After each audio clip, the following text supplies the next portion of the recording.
Hi friends, welcome back to అన్ఫా kitchen feast. ఈరోజు recipe వచ్చేసి బ్రెడ్ బజ్జీ అండి. చాలామంది బ్రెడ్ పకోడా అని కూడా అంటారు. మా సైడ్ అయితే బ్రెడ్ బజ్జీ అని అంటారు. స్ట్రీట్స్లో చాలా అంటే చాలా టేస్టీగా దొరికే ఈ బ్రెడ్ బజ్జీని ఇంట్లోనే అచ్చం స్ట్రీట్ స్టైల్ లాగే ఎలా చేసుకోవాలో చూపించబోతున్నాను. ఈ వీడియోని ఎక్కడ స్కిప్ కాకుండా చూడండి. ఒక బౌల్లో 2 కప్స్ శనగపిండిని వేసుకోవాలి.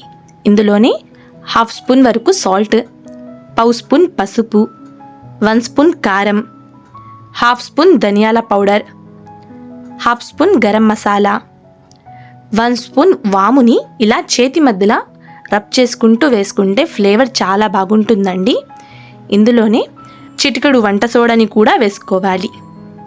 కొంచెం కొంచెంగా నీళ్లు వేసుకుంటూ బజ్జీ బ్యాటర్ కన్నా కొంచెం పల్చగా కలుపుకోవాలి.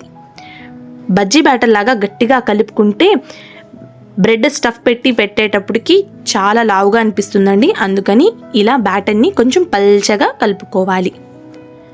ఒక ప్యాన్లో 1 స్పూన్ ఆయిల్ని వేసుకొని ఆయిల్ బాగా వేడి అయిన తర్వాత 1/2 స్పూన్ ఆవాలు, 1/2 స్పూన్ జీలకర్ర వేసుకోవాలి. ఇందులోనే సన్నగా కట్ చేసుకున్న 1 కప్పు ఉల్లిపాయని కూడా వేసుకోవాలి. సన్నగా కట్ చేసుకున్న 2 పచ్చిమిర్చిని వేసుకొని ఇలా కలుపుకుంటూ ఫ్రై చేసుకోవాలి.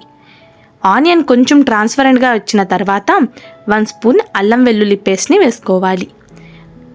ఇలా బాగా కలుపుకొని అల్లం వెల్లుల్లి పేస్ట్లో పచ్చివాసన పోయేంత వరకు ఫ్రై చేసుకోవాలి.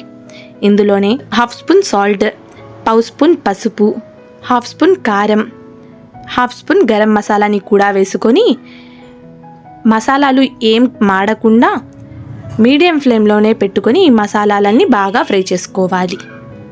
ముందుగానే ఉడకబెట్టుకున్న 3 బంగాళదుంపలు, కొంచెం కొత్తిమీర వేసుకొని మ్యాషర్తో ఇలా బాగా మ్యాష్ చేసుకుంటూ కలుపుకోవాలి. మీ దగ్గర మ్యాషర్ లేకపోతే స్పూన్తో అయినా కొంచెం ప్రెజర్ ఇస్తూ కలుపుకుంటే సరిపోతుంది.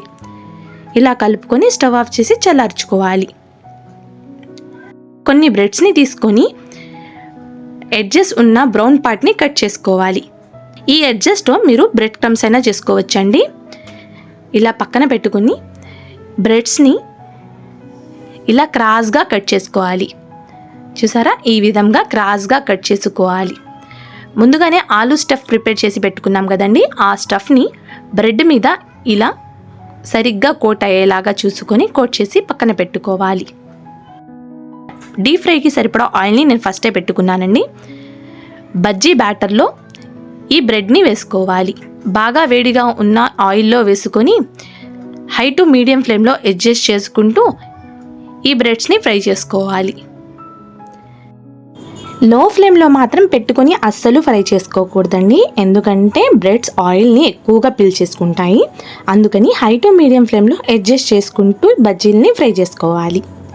చూసారా, ఇలా కలర్ చేంజ్ అవ్వగానే బ్రెడ్స్ని ఒక సర్వింగ్ ప్లేట్లో సర్వ్ చేసుకోవాలి.